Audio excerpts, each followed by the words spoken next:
हाय dears, जय हिंद जय भारत। आपका आपके चैनल राज हिंद हिंदी पर हार्दिक अभिनंदन है। यह हमारा रीतिकाल के संदर्भ में वीडियो नंबर 9, जिसमें हम अध्ययन करेंगे हमारे भिखारी दास जी के संबंध में। तो आइए हमारे साथ आज फिर से हिंदी के महासागर से कुछ मोती चुन लेते हैं। भिखारी दास, इनका जन्म 1721 ईस्वी में प्रतापगढ़ उत्तर प्रदेश में हुआ। यानी हमारे भिखारी दास जी प्रतापगढ़ टंगिया उत्तर प्रदेश के निवासी थे और इनकी मृत्यु बिहार के आरा के निकट बबुआ नामक स्थान पर हुई। यह यानी हमारे भिखारी दास प्रतापगढ़ के राजा हिंदुपति सिंह के आश्रय में रहे, या हम यूँ कहें कि भिखारी दास के आश्रयदाता प्रतापगढ़ के राजा हिंदुपति सिंह थे। हमारे भिखारी दास की मृत्यु बिहार के आरा के निकट भभुआ नामक स्थान पर हुई। आगे जान लेते हैं हमारे भिखारी दास जी की रचनाओं के विषय में। तो ध्यान दीजिए, काव्य निर्णय यह सर्वांग निरूपण कृति है।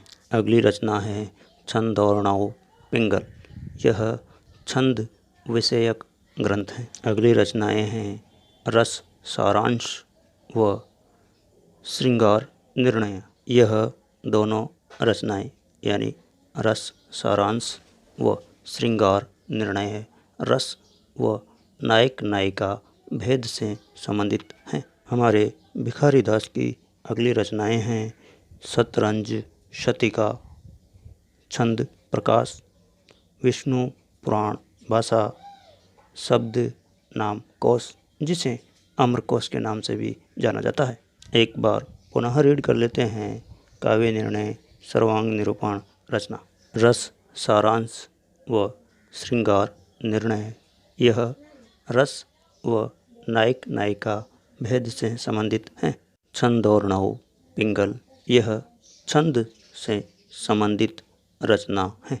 अन्य महत्वपूर्ण रचनाएं हैं शतरंज शतिका, छंद प्रकाश, विष्णु पुराण भाषा, शब्द नाम कोश, जिसे या जिसका अन्य नाम अमरकोश भी माना जाता है। आगे भिखारी दास की रचनाओं के विषय में या भिखारी दास के विषय में किस आलोचक या समालोचक या विद्वान ने क्या कहा, यह थोड़ा बहुत जान लेते हैं। यानी भिखारी दास से संबंधित अन्य महत्वपूर्ण पंक्तियाँ, या इन्हें हम कथन भी कह सकते हैं। हमारे आचार्य शुक्ल जी लिखते हैं, काव्यांगों का विस्तृत समावेश दास जी ने अपने काव्य निर्णय में किया। हमारे भिखारी दास के विषय में डॉक्टर बचन सिंह लिखते हैं, भिखारी दास इस काल के सबसे अधिक महत्वपूर्ण एवं प्रासंगिक आचार्य हैं। और डॉक्टर नगेंद्र लिखते हैं, रीतिकाल के अंतर्गत संभवतः यही सबसे पहले व्यक्ति हैं जिन्होंने संस्कृत काव्य शास्त्र के प्रकाश में अपने पूर्ववर्ती हिंदी काव्य का सम्यक अध्ययन कर उसमें से उदाहरणों का चयन किया, या यूँ कहें कि हिंदी आलोचना का शिलान्यास भी किया। या इस पंक्ति का भावार्थ हम इस प्रकार से भी लगा सकते हैं कि डॉक्टर नगेंद्र ने हिंदी आलोचना का शिलान्यासकर्ता माना है भिखारी दास को। डॉक्टर नगेंद्र का मानना है कि रीतिकाल के सर्वांग निरूपक कवियों में भिखारी दास का नाम सर्वाधिक सम्मान के साथ लिया जाता है। और हमारे शुक्ल जी का मानना है, या हमारे शुक्ल जी के शब्दों में, काव्यांगों के निरूपण में भिखारी दास को सर्वप्रथम स्थान दिया जाता है, क्योंकि इन्होंने छंद रस अलंकार रीति गुण दोष शब्द शक्ति आदि विषयों की ओर से विस्तृत प्रतिपादन किया है। कुछ अन्य महत्वपूर्ण बातें इन्होंने यानी भिखारी दास ने सर्वप्रथम हिंदी काव्य परंपरा में भाषा छंद तुक आदि पर विचार किया है। हमारे भिखारी दास को रीतिकाल के अंतिम आचार्य भी माना जा सकता है।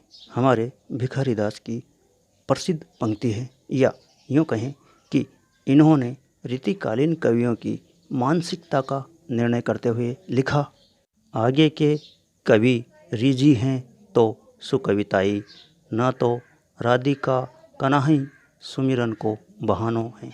हमारे भिखारी दास का हिंदी साहित्य के एग्ज़ाम्स में कितना रोल होता है, इसीलिए ये वीडियो बनाया गया है। या यूँ कहें कि भिखारी दास से संबंधित 1 या 2 क्वेश्चन प्रत्यक्ष या अप्रत्यक्ष रूप से हिंदी साहित्य के एग्ज़ाम्स में अवश्य ही आते हैं। जैसे संस्कृत विभाग की 5 अगस्त 2020 को आयोजित परीक्षा में हमारे भिखारी दास से संबंधित अप्रत्यक्ष रूप से 2 क्वेश्चन किए गए थे, जिन्हें आपके सामने प्रस्तुत कर दिया गया है। इस वीडियो में प्रैक्टिस के लिए कोई क्वेश्चन नहीं है। अगर आप कहें तो आगामी वीडियो में प्रैक्टिस के लिए भी कुछ क्वेश्चन अवश्य ऐड कर दिए जाएंगे। केवल इस वीडियो में आपके लिए एक क्वेश्चन टैप किया गया है, ध्यानपूर्वक रीड कीजिए और जवाब याद हो तो अवश्य दीजिएगा। आपके जवाब के इंतज़ार में। दी गई जानकारी अच्छी लगी हो तो प्लीज़ लाइक और शेयर करना ना भूलिएगा। साथ में अगर आपने अभी तक चैनल को सब्सक्राइब न किया हो तो सब्सक्राइब करते हुए बेल आइकन को अवश्य प्रेस कर लीजिएगा। आपका दिन मंगलमय हो। मिलते हैं अगले वीडियो में, तब तक के लिए जय हिंद, जय भारत।